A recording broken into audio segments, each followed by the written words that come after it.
Wherever we look, it seems that artificial islands are appearing. From the Palm Islands in Dubai to the Hibiscus Island in the US, artificial islands are everywhere.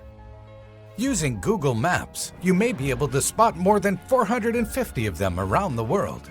The practice of building artificial islands dates back to ancient Egypt, and the Netherlands have been building these islands since the 1500s. One such island is now home to 400,000 people. Artificial islands may provide many benefits, such as promoting economic development and providing extra living space in overcrowded areas, or housing people whose homes will be flooded by global warming. But did you know that they also come with certain disadvantages?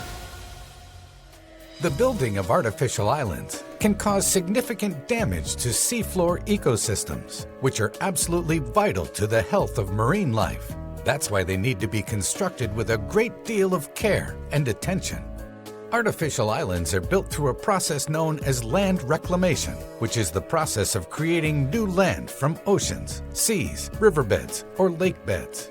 But some of these water bodies are also crucial for human and animal life. They may be important for providing food, building materials, nutrient cycling, and pollution filtration.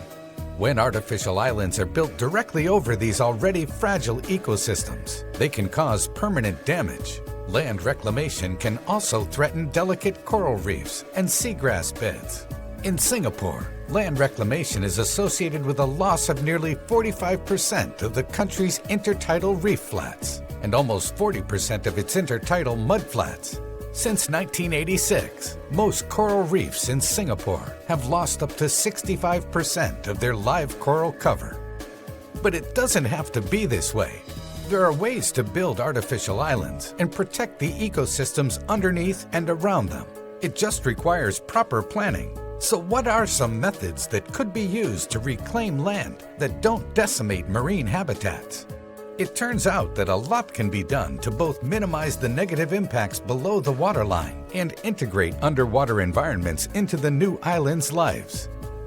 For example, oyster texture envisions using an active oyster reef composed of a woven web of fuzzy rope that supports marine growth, generates a 3D landscape mosaic that attenuates waves, and cleans harbor water by harnessing the biotic filtration processes of oysters, mussels, and eelgrass. China is developing sponge cities, which use permeable surfaces and green infrastructures to reduce water runoff from cities. Similar techniques could be used to prevent runoff from artificial islands and prevent contamination of coastal areas.